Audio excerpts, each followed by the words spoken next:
Bonjour et bienvenue pour cette deuxième saison des JESN et des webinars post-JESN.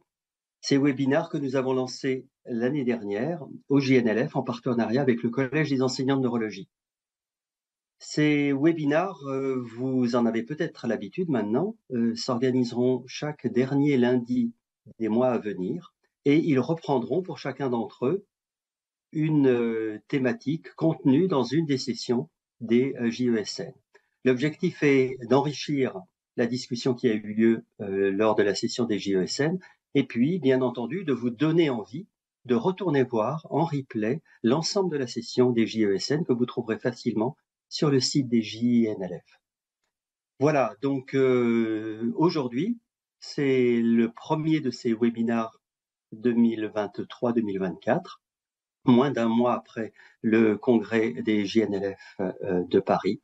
Et donc, je remercie Vincent Planche d'avoir accepté ce travail de nous présenter sa réflexion sur une thématique complémentaire. Et je passe la parole à Nicolas Villain, qui va introduire l'orateur et la thématique. Merci, professeur Zuber. Bonjour à toutes, bonjour à tous.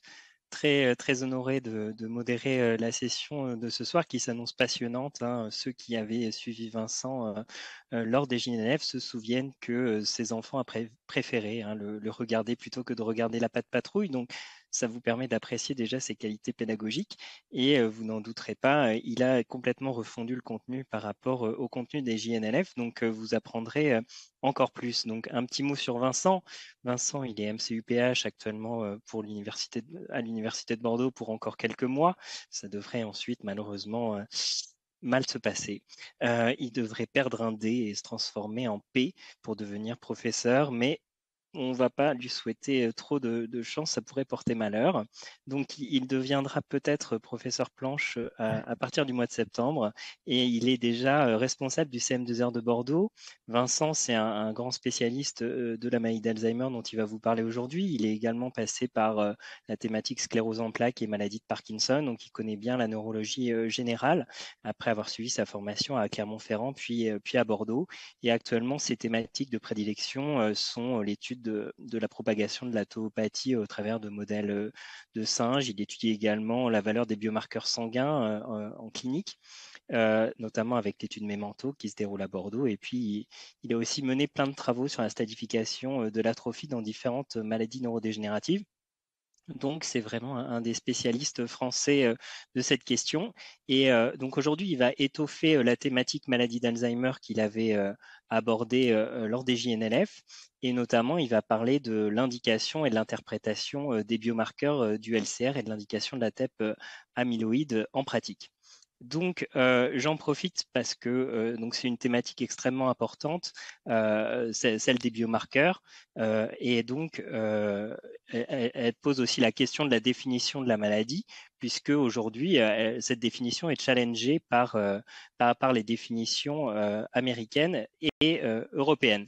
Donc, cette question de la maladie, c'est finalement, Vincent vous parle des biomarqueurs, j'ai des biomarqueurs positifs, ça signe une bêta-amylose cérébrale. Est-ce que c'est la maladie d'Alzheimer? Les Américains répondent oui, mais un groupe de travail international dirigé par le professeur Dubois a tendance à répondre plutôt non, puisque la maladie d'Alzheimer, c'est pas que ces anomalies du peptide amyloïde, c'est aussi l'anomalie du peptide tau et responsable d'une maladie neurodégénérative.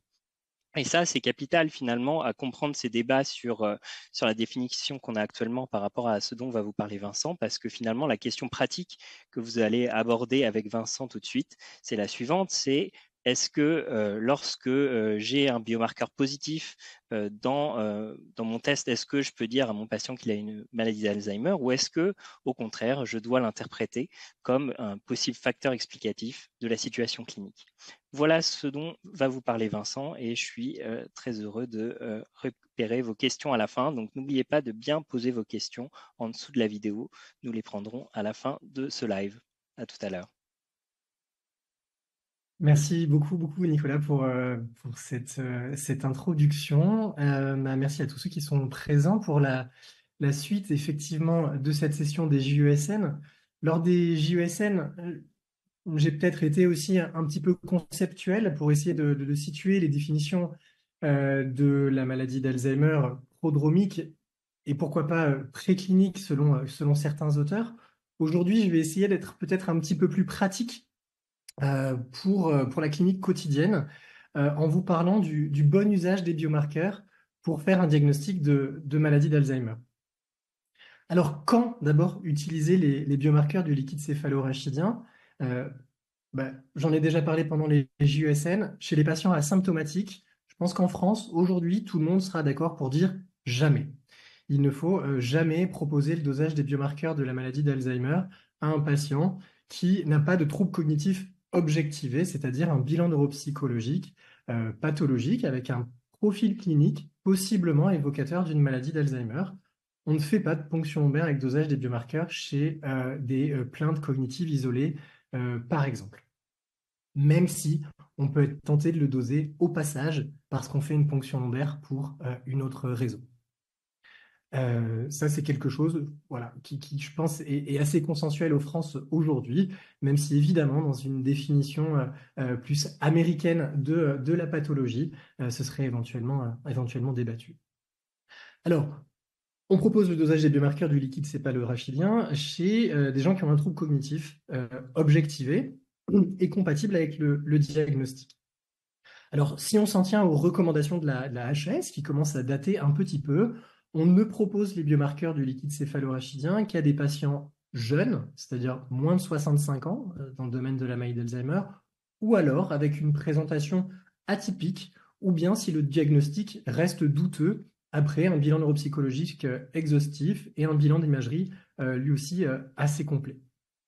Donc, effectivement, globalement, l'idée, c'est de ne pas forcément proposer le dosage des biomarqueurs du liquide céphalorachidien à tout le monde. C'était quand même l'idée de la HAS au début, même si petit à petit, et le temps passant, je pense qu'on a en pratique clinique un petit peu élargi nos indications pour pouvoir porter un diagnostic précis et précoce de maladie d'Alzheimer. Là encore, pendant les JESN, je vous ai montré à quel point cela pouvait avoir un impact positif sur la prise en charge du patient en termes de morbidité et de mortalité.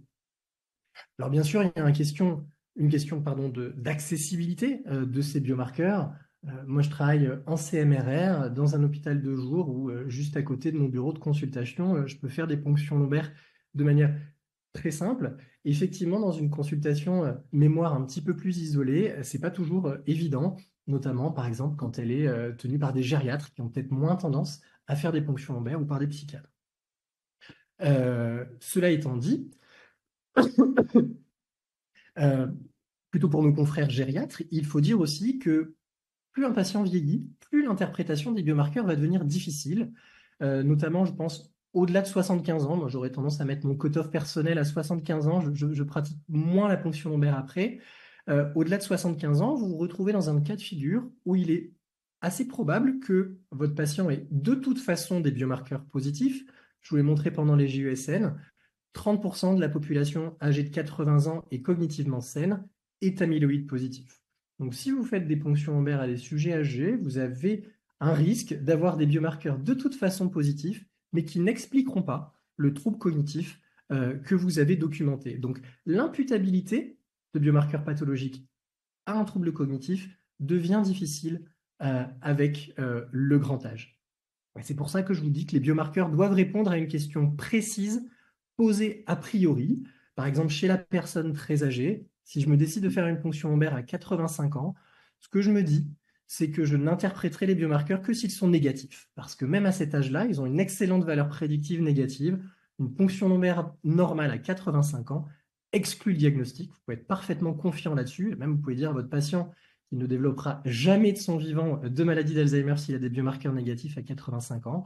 Par contre, s'ils sont positifs, ça ne voudra pas nécessairement dire que les troubles cognitifs que vous observez sont dus à une maladie d'Alzheimer. Il faudra toujours se poser la question, notamment des copathologies, comme j'en ai un petit peu parlé pendant les JESN. Alors, l'interprétation maintenant. Pendant les JESN, j'ai parlé des cas faciles. Le cas facile, c'est celui où vous avez une présentation dite commune de maladie d'Alzheimer selon l'IWG, c'est-à-dire une présentation amnésique d'allure hippocampique, ou bien un variant logopénique d'aphasie primaire progressive, ou bien une atrophie corticale postérieure. Si vous avez cette présentation commune et qu'à la ponction lombaire, vous faites la preuve de l'amyloïdopathie et de la tauopathie, alors selon l'IWG, dans ce cas de figure facile, vous avez un diagnostic de maladie d'Alzheimer établi. Et effectivement, même des papiers qui sont sortis depuis 2021 montrent que dans ce cas de figure très précis, la sensibilité et la spécificité est à 1 si on confronte ce diagnostic clinico-biologique à l'anatomopathologie. Là, c'est très facile. Mais vous imaginez qu'il y a en fait beaucoup de cas de figure envisageables en pratique clinique.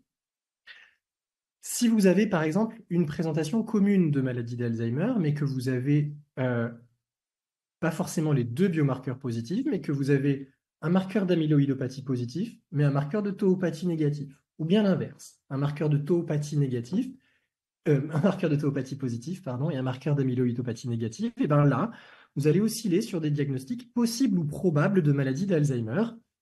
Et je vous montrerai tout à l'heure comment on peut essayer de s'en sortir dans ce cas de figure.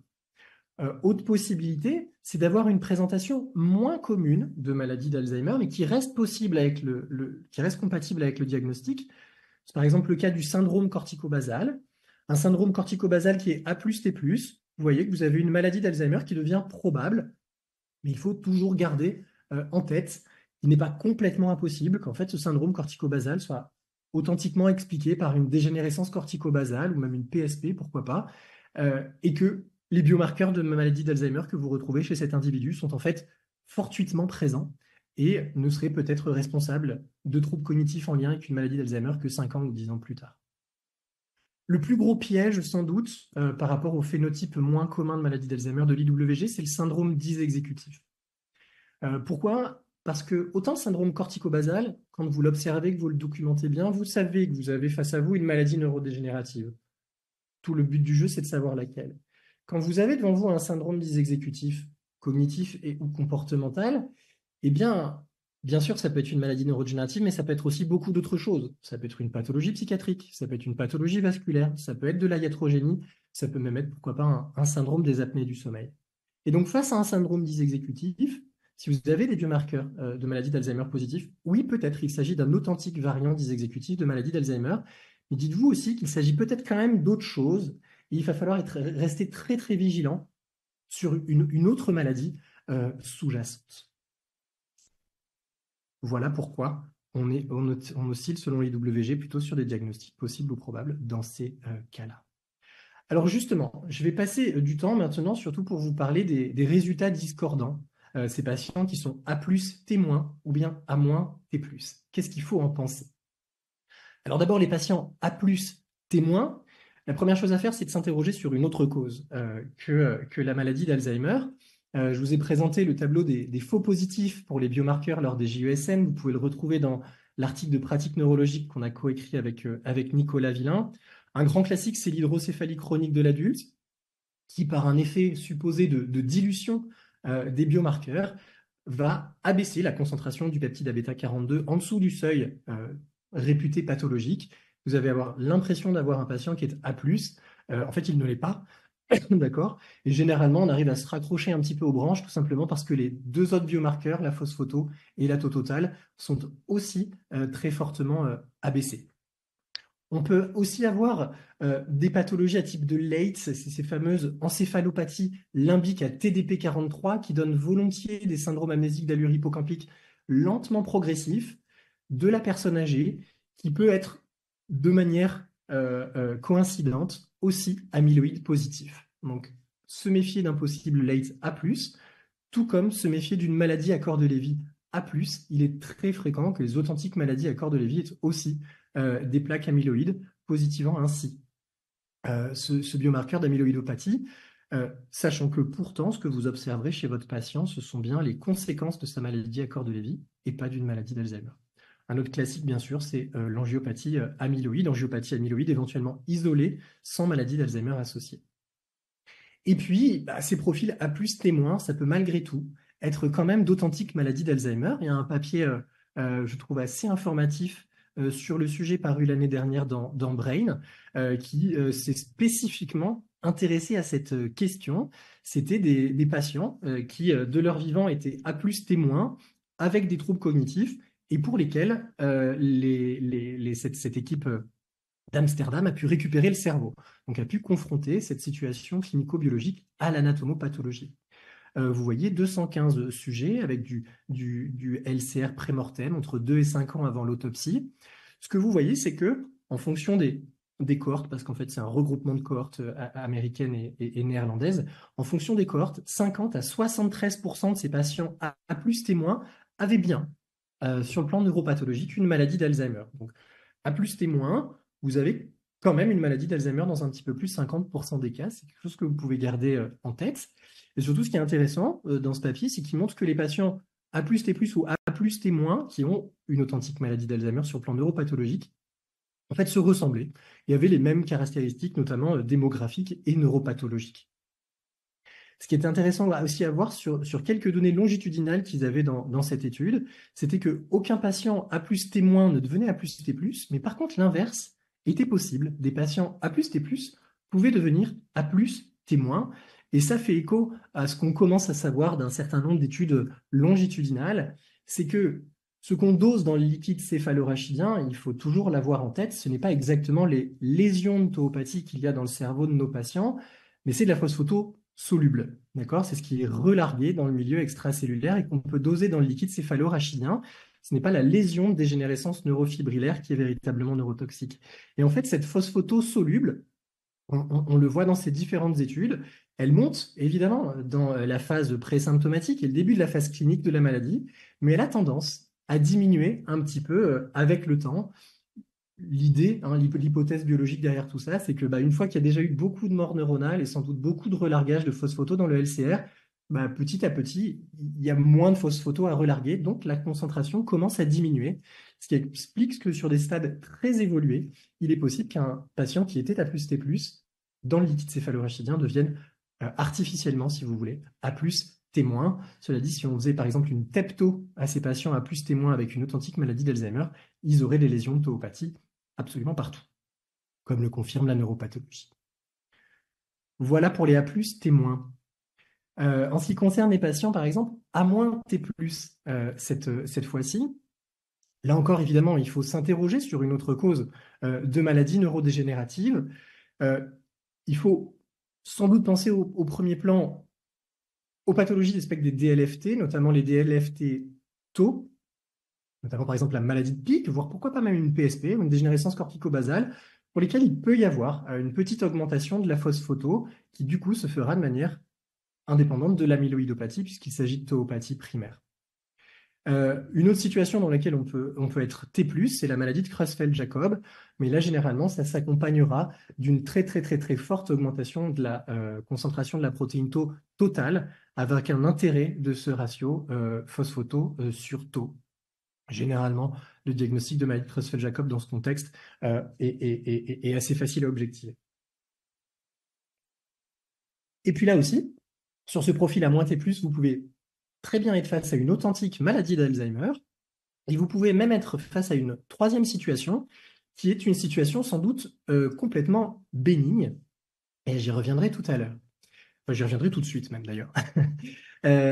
Cette situation bénigne, en fait, on en avait l'intuition depuis un petit moment, mais ça a été aussi là, formellement démontré l'année dernière dans les colonnes du JAMA Neurology, avec ce papier qui a regardé justement qui étaient ces patients A-T+, dans différentes cohortes américaines et européennes de sujets avec un trouble cognitif léger ou même de sujets cognitivement sains.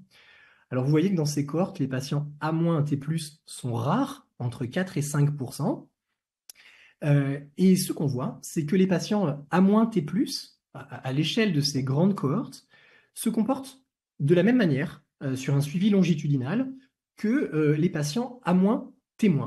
C'est ce que vous voyez représenté en bleu sur les courbes, c'est les patients A-T-. En vert, ce sont les patients A-T+. Alors qu'en rouge et en orange, on a les patients A+, T- et A+, T+. Ces patients A+, T-, A+, T+, déclinent très clairement sur les tests cognitifs. Les MCI ont tendance à convertir vers la démence.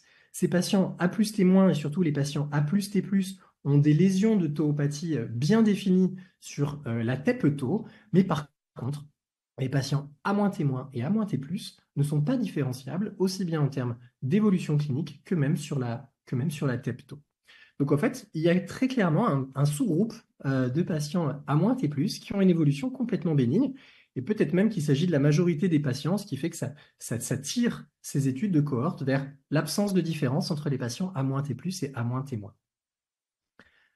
À côté de ça, il y a des patients A-T+, je pense que j'ai perdu une diapositive. Non, c'est bon, ça revient après. À côté de ça, il y a des patients A-T+ qui sont authentiquement malades, comme je vous le disais tout à l'heure. Ça peut être des DFT. Alors, pour illustrer ces deux cas de figure, je vous ai mis deux petits cas cliniques pour illustrer tout ça, des patients que j'ai pu suivre au CMRR à Bordeaux. Premier cas clinique, très résumé hein, sur cette diapositive pour aller vite. Madame B, 71 ans, avec un syndrome anxio-dépressif et un SAOS. Cette dame est hospitalisée en neurologie pour un bilan d'une ataxie qui, à l'évidence, alors moi je l'ai connue très longtemps après, mais à l'évidence à l'examen clinique est d'origine fonctionnelle, mais qui malgré tout a eu un bilan assez poussé de cette ataxie, a notamment eu la réalisation d'une ponction lombaire. Et comme cette patiente, je dirais, comme beaucoup de patients fonctionnels, je pense que je vous en ai touché 2 mots pendant les JESN de cet exemple, avait aussi une plainte cognitive. L'interne qui voulait bien faire s'est dit, bah, tiens, tant que j'y suis, je vais prélever un tube de plus pour doser les biomarqueurs de maladie d'Alzheimer. Le bilan d'ataxie exhaustif de cette patiente est revenu négatif, mais par contre, à la ponction lombaire, elle avait un profil, vous le voyez, A-, T+, N+. Alors, T+ et N+, déjà, première chose à regarder, c'est est-ce que c'est franchement T+ et N+, ou est-ce qu'on est très près des seuils? À Bordeaux, pour vous donner une idée, le seuil pathologique pour la tauopathie, c'est 60 picogrammes par millilitre. Donc vous voyez qu'on est à 67, on est juste au-dessus. Pour la taux totale, c'est 400, et la 418, c'est là aussi juste au-dessus. Ce côté, je suis très proche du seuil, il faut se méfier, c'est évidemment très très proche des seuils et proche des cutoffs qu'on trouve le plus de faux positifs, comme vous pouvez vous en douter. Donc, bon, déjà, petit point d'alerte, se dire, bon, on est quand même très proche des seuils, est-ce que c'est véritablement pathologique? Elle est donc adressée au CMRR avec les résultats de la ponction lombaire, et c'est à ce moment-là qu'on lui fait un premier bilan neuropsychologique qu'elle n'avait jamais eu auparavant. Donc, voilà, c'est tout ce qu'il ne faut pas faire, une ponction lombaire avant un bilan neuropsychologique chez quelqu'un qui a eu juste une plainte. Et cette patiente, en 2018, a une petite atteinte de la vitesse de traitement de l'information, un ralentissement de la vitesse de traitement de l'information et un syndrome dysexécutif assez léger sur son TMT, donc en flexibilité mentale. À côté de ça, les fonctions hippocampiques étaient parfaitement préservées, tout comme les praxies, les gnosies, les fonctions visio-spatiales et le langage.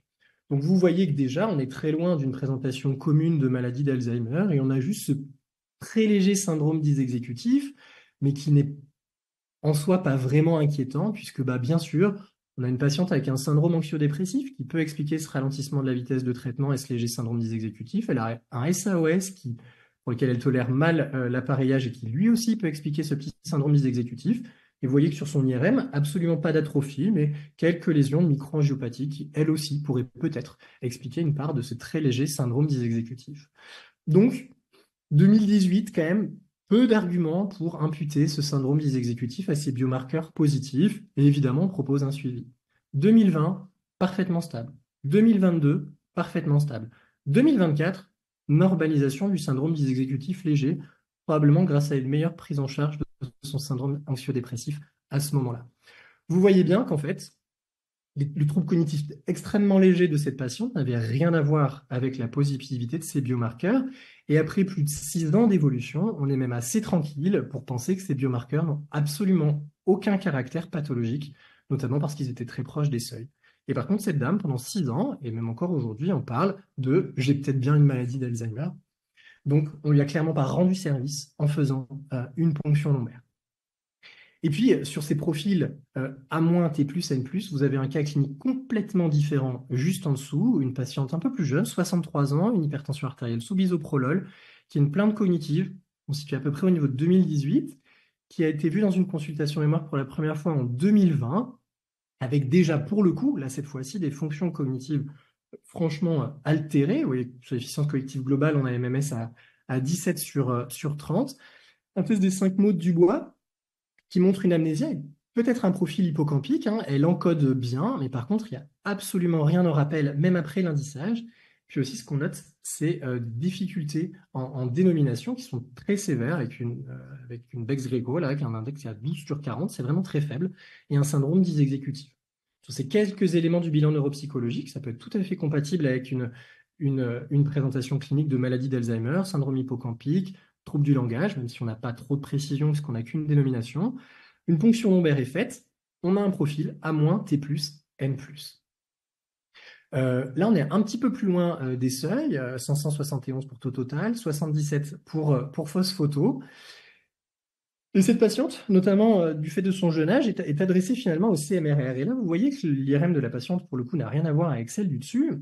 Et on est quand même interpellé, hein, je pense, vous l'êtes, par le gradient d'atrophie antéro-postérieure de cette patiente, avec une atrophie qui prédomine bien sûr sur les pôles temporaux, vous le voyez ici, avec une nette prédominance de l'atrophie sur le pôle temporal gauche, qu'on revoit très bien à côté, sur la coupe coronale.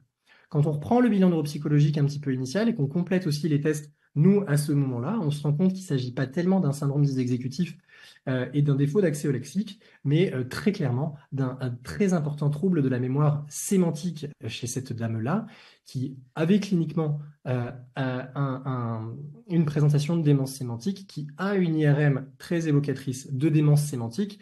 On est allé jusqu'à la TEP amyloïde pour être vraiment sûr de faire la part des choses entre une pathologie du spectre des DLFT et une maladie d'Alzheimer, et la TEP amyloïde était normale chez cette patiente qui n'a clairement pas de maladie d'Alzheimer, mais bien une démence sémantique qui, dans ce cas de figure précis, surtout après avoir éliminé la maladie d'Alzheimer, est très, très, très probablement une pathologie TDP43 type C. Voilà, donc vous voyez finalement deux cas de figure très différents sur un profil de biomarqueur très similaire. Là encore, ça vous montre à quel point la clinique reste fondamentale pour interpréter ces biomarqueurs. Alors justement, j'ai commencé à vous parler de TEP amyloïde. Je terminerai là-dessus avant les questions. Là aussi, j'en ai parlé très très rapidement pendant les JESN.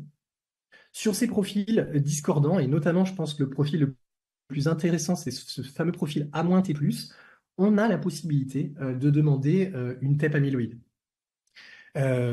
Donc, premier avis de la HAS sur le flutémétamol en juin 2022, puis ensuite sur le florbétaben en avril 2023. On a deux traceurs qui sont aujourd'hui remboursés par l'assurance maladie. Alors là encore, ce n'est pas le traceur lui-même qui est remboursé, mais le forfait technique de réalisation de la TEP, ce qui fait que, comme je vous le disais aux IESN, ces examens coûtent plus cher à faire qu'ils ne sont remboursés et donc sont aujourd'hui disponibles qu'à ma connaissance que dans les CHU. Il va falloir pour ça, en tout cas c'est comme ça que ça se passe à Bordeaux, passer au travers de notre RCP qui doit valider l'indication de la TEP amyloïde pour que l'indication soit acceptée et l'examen réalisé par nos confrères de médecine nucléaire.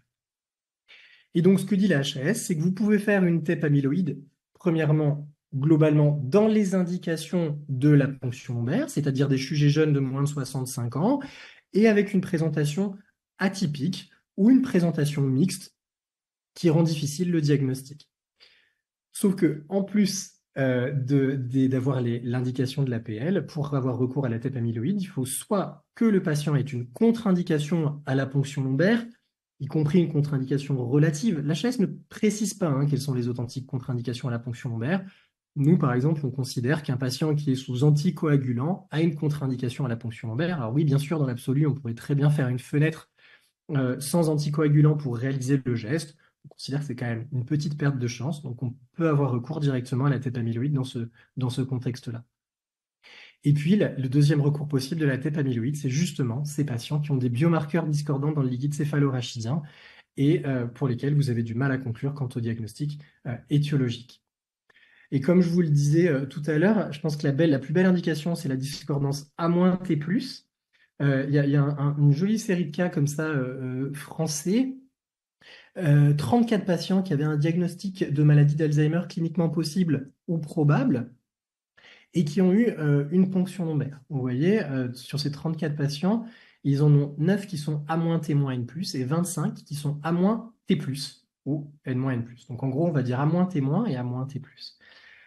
Les patients qui sont témoins N+, aucun n'a une TEP amyloïde positif, et ça, c'est pas étonnant. Vous savez que ce côté N+, cette taux total qui est augmenté, c'est un marqueur de lyse neuronale qui est relativement aspécifique, et n'importe quelle situation aiguë qui peut tuer du neurone va faire augmenter la taux totale. Et effectivement, si vous êtes à moins témoin à côté d'une taux totale positive, eh bien, il y a très peu de chances pour vous, enfin, il n'y a même aucune chance pour que vous ayez une maladie d'Alzheimer, comme le confirme la TEP amyloïde ici. Par contre, chez ces patients à moins T+, vous voyez que 32%, 8 patients sur 25, avaient bien une TEP amyloïde positive. Donc, effectivement, chez ces gens-là, ça permet de redresser l'erreur du diagnostic biologique A- vers un diagnostic biologique A+, et donc vers un diagnostic de maladie d'Alzheimer. Et vous voyez que le rendement de la réalisation de la TEP amyloïde dans ce cas des biomarqueurs discordants est quand même vraiment intéressant, puisque les cliniciens ont changé de diagnostic dans 44% des cas, avec bien sûr un changement de prise en charge au décours. D'où l'intérêt de la TEP amyloïde, et c'est ce genre de papier qui a d'ailleurs été reviewé par la HAS pour le remboursement du fluorbétabène. C'est ce genre de papier qui a fait pencher la balance en vue du remboursement de cet examen. Voilà, je m'arrêterai là pour avoir le temps de répondre aux questions. La place des biomarqueurs dans le liquide céphalorachidien, attention aux copathologies, j'en avais parlé pendant les JESN.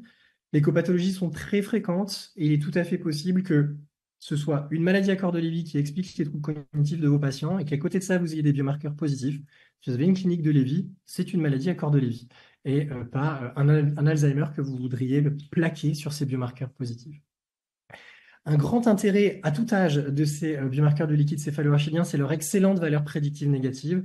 Si vous avez un patient qui est à moins témoin, vous pouvez être tout à fait confiant pour exclure le diagnostic de maladie d'Alzheimer. Et là, il va falloir se creuser la tête, même si vous avez une clinique de maladie d'Alzheimer, pour aller prouver un autre diagnostic. Les indications sont sans doute un petit peu à élargir, à mon sens, par rapport à ce que propose historiquement la HAS, puisque c'est quand même bien montré maintenant, il y a un intérêt à faire un diagnostic précis, précoce de maladie d'Alzheimer. Ça a un impact sur la morbidité et la mortalité des patients. Donc, ayez recours le plus possible aux marqueurs du liquide céphalorachidien, mais bien sûr, jamais, jamais, jamais chez les asymptomatiques. La TEP amyloïde est possible en première intention si vous avez une contre-indication à l'APL ou en deuxième intention pour les cas litigieux. Et puis une perspective à court terme que je développerai peut-être un autre jour dans le cadre de ces JESN, de ces webinaires, je ne sais pas. C'est évidemment peut-être assez rapidement l'arrivée sur le marché des biomarqueurs plasmatiques qui sont même déjà disponibles par exemple aux États-Unis. Et je m'arrêterai ici. Merci beaucoup pour votre attention. Merci Vincent pour cette belle présentation. Je regarde en même temps sur le chat. Eh bien, écoute, c'est la première question qui arrive, c'est celle de Claude Mekies. Quid des tests sanguins? Donc, tu as conclu par cela. Peux-tu nous en dire un peu plus? Un peu plus, du coup. J'ai ouvert là-dessus. Quid des tests sanguins? Aujourd'hui, qu'est-ce qu'on peut dire? Il y a des tests sanguins qui, aujourd'hui, ont vraiment une très bonne sensibilité et spécificité pour... alors, pour la TEP amyloïde positive, quand même, dans l'immense majorité des études qui ont testé les biomarqueurs sanguins, généralement, le gold standard qui a été pris, c'était la TEP amyloïde, puisque ça reste le biomarqueur le mieux validé par rapport à la neuropathologie. Donc, on a d'excellents biomarqueurs sanguins aujourd'hui en termes de prédictivité d'une TEP amyloïde positive. Il y en a aussi même des études assez convaincantes, même si elles sont plus rares, pour dire qu'aujourd'hui, certains biomarqueurs sanguins, notamment le dosage de phosphoto 217 dans le sang, est un excellent biomarqueur de neuropathologie, de maladie d'Alzheimer. Certains de ces biomarqueurs, notamment le ratio à bêta-42/40, dosé en spectrométrie de masse cette fois-ci, est par exemple disponible aux États-Unis. Et c'est en plus direct to consumer, c'est-à-dire que finalement, il n'y a même pas besoin de se le faire prescrire par son médecin aux États-Unis. N'importe qui peut décider de se faire prélever et d'envoyer. Alors, ça coûte un peu cher, ça coûte $400, mais peut connaître son statut amyloïde au travers du dosage des biomarqueurs sanguins. Cette stratégie, alors c'est très américain de fonctionner comme ça, chacun peut savoir ce qu'il veut quand il veut, est évidemment très dangereuse parce que, là encore, la positivité d'un biomarqueur sanguin comme celui-ci chez un patient qui est asymptomatique, objectivement, aujourd'hui, on ne sait pas quoi en faire. Son risque de conversion vers le trouble cognitif est très, très incertain. comme j'ai pu le montrer lors des JESN. Donc, globalement, ces biomarqueurs plasmatiques, aujourd'hui, technologiquement, je pense qu'on a quelque chose qui est relativement viable. En tout cas, si on utilise les bons biomarqueurs plasmatiques, parce qu'il y en a beaucoup, et certains, notamment les tout premiers qu'on a pu utiliser il y a quelques années, sont sans doute très impactés par beaucoup de choses. On sait que la fonction rénale de l'individu impacte le dosage de ces biomarqueurs sanguins. On sait que l'âge des patients impacte énormément le dosage de ces biomarqueurs sanguins. Donc, il y a un certain nombre de facteurs de confusion qu'il faut aussi savoir identifier. Mais très clairement, moi, je pense qu'il s'agit d'une stratégie d'avenir, à condition, là encore, de les réaliser un peu comme on fait des biomarqueurs du liquide céphalorachidien aujourd'hui, c'est-à-dire dans un contexte clinique bien identifié. Je pense que demain, l'utilisation des biomarqueurs nous permettra de faire moins de ponctions lombaires, ou en tout cas de ne faire des ponctions lombaires ou des TEP que chez les patients qui ont un diagnostic biologique douteux sur les dosages sanguins. Et ça permettra sans doute d'être moins invasif ou moins coûteux, et voire peut-être aussi d'étendre un petit peu cette confirmation biologique de la maladie d'Alzheimer dans des consultations mémoire ou dans une pratique de neurologie libérale, pourquoi pas, qui a plus difficilement accès aux biomarqueurs du liquide céphalorachidien. Mais je pense que le gros risque, moi, de ces biomarqueurs sanguins, c'est qu'ils arrivent dans le soin primaire, chez le médecin généraliste qui ferait doser comme on dosait, je sais pas moi, les PSA chez tous les patients ou les sujets de 70 ans pour évaluer un vague risque de cancer de la prostate. Il faudrait, à mon sens, pas qu'une fausse photo plasmatique puisse arriver en soins primaires et soit fait par n'importe quel médecin généraliste sur une plainte cognitive, parce que là, sans doute, qu'on aurait des erreurs diagnostiques assez dramatiques. Voilà. Et j'en profite, elle n'est pas dans le chat, mais de rebondir avec la possible arrivée des immunothérapies anti-amyloïdes. Quelle place tu verrais des biomarqueurs sanguins justement dans ce contexte où, imaginons, l'année prochaine, on a une ATU et on peut les prescrire? Alors, je pense que même avec l'arrivée des immunothérapies anti-amyloïdes, et qu'on comprend bien qu'avec l'arrivée des immunothérapies anti-amyloïdes, il va falloir faire des diagnostics à la phase précoce de la maladie, puisque c'est à cette phase précoce de la maladie que s'intéressent ces immunothérapies anti-amyloïdes. Je pense qu'il ne faudra pas mettre la charrue avant les deux, et il faudra toujours pas faire de la biologie avant la clinique. Donc, il faudra là encore, à mon sens, avoir d'abord un bilan neuropsychologique pour identifier un syndrome amnésique d'allure hippocampique ou une clinique commune de maladie d'Alzheimer avant d'aller confirmer biologiquement ce diagnostic. Et là, effectivement, peut-être que l'accessibilité des biomarqueurs plasmatiques pourra nous aider à gagner un petit peu de temps, parce qu'on aura peut-être un petit peu moins besoin de faire des ponctions lombaires chez des gens qui auraient des fausses photos de 117 très très élevées dans le sang. On serait très confiant quant à la biologie de maladie d'Alzheimer sous-jacente. Et peut-être qu'on pourrait imaginer proposer ces immunothérapies anti-amyloïdes à des gens pour lesquels on n'aurait pas fait de ponction lombaire. On pourrait peut-être gagner un petit peu cette étape, et pourquoi pas gagner quelques semaines, parce que on sait que parfois, enfin moi chez moi, j'ai à peu près 2 mois d'attente avant de pouvoir proposer une ponction lombaire en hôpital de jour pour doser des biomarqueurs. Donc ça pourrait éventuellement nous faire gagner un petit peu de temps, et puis au passage être moins invasif pour nos patients, mais en aucun cas, à mon sens, comme je disais tout à l'heure, mettre la charrue avant les bœufs, c'est-à-dire screener tout le monde sur fausse photo de 117, envoyer les positifs en consultation mémoire en disant est-ce qu'ils sont éligibles aux immunothérapies anti-amyloïdes en fonction du résultat du bilan neuropsychologique. Parce que là, bien sûr, on risquerait de trouver beaucoup de gens asymptomatiques avec une biologie positive, et on pourra juste leur dire qu'on ne sait pas s'ils développeront des troubles cognitifs l'année prochaine, dans 5 ans, dans 10 ans, ou jamais. Alors, je finis sur les biomarqueurs et après je prends la question de Florence Lebert. Donc, Claude Mekies, qui t'avait posé la question initialement, répond sous deux points. Le premier, il dit, si j'ai bien compris, ces biomarqueurs ne sont valables que si négatifs. Quand ils sont positifs, ils sont parfois difficiles à interpréter. Et il en conclut qu'il trouve que ça ne correspond pas à la définition d'un biomarqueur. C'est comme ça qu'on peut résumer ton propos? Non. Alors, ils sont excellents s'ils sont négatifs, parce que je vous disais qu'ils ont une valeur prédictive négative excellente, et ensuite leur positivité ne doit être interprétée que dans un contexte clinique défini. Voilà. Et ils vont renforcer votre diagnostic de maladie d'Alzheimer si vous avez une clinique qui est compatible. Là où vous ne savez pas quoi en dire, c'est si vous avez mal phénotypé cliniquement votre patient, ou alors voir qu'il n'a aucun trouble cognitif. Et je me souviens plus de du deuxième point. Il y avait pas je te l'avais pas Ah, il y avait encore des ça. dit. Ok. Et donc, il concluait aussi en disant que pour les biomarqueurs sanguins, il faudra avoir une réflexion éthique, car on ne pourra pas s'empêcher de penser que les assurances ou autres puissent demander à avoir accès à un tel dosage. Bien sûr, et c'est là encore pour ça qu'il ne faudra réaliser ces biomarqueurs sanguins que chez des patients symptomatiques pour lesquels on cherche à confirmer un diagnostic ou alors infirmer le diagnostic pour aller chercher autre chose. Eh bien, je pense qu'on a bien fait le tour de cette question des biomarqueurs sanguins. Donc, je vais prendre la question de Florence Lebert qui te demande, est-ce que dans les démences alcooliques, on peut avoir A plus témoin? Merci par avance. Euh, et pourquoi pas? Oui, bien sûr.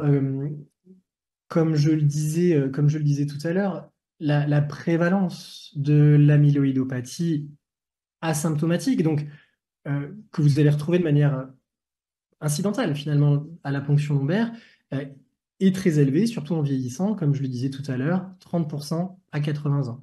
Donc votre authentique démence alcoolique, qui n'a des troubles cognitifs qu'à cause de l'alcool, si elle a 80 ans, elle a 30% de chance d'être aussi amyloïde positif et donc être A plus témoin par hasard.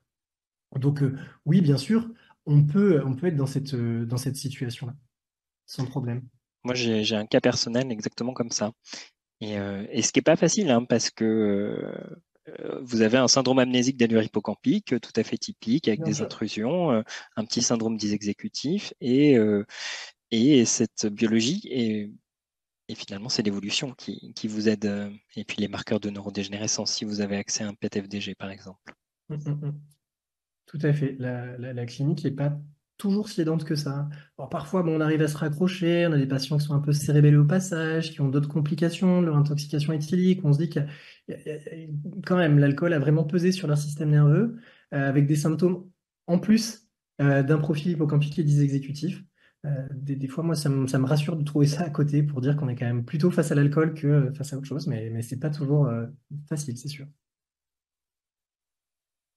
Alors, je ne vois plus d'autres questions dans le chat. Je vois qu'il est 19h13. Eh Moi, bien, je moi, j'avais pense. une question, Vincent.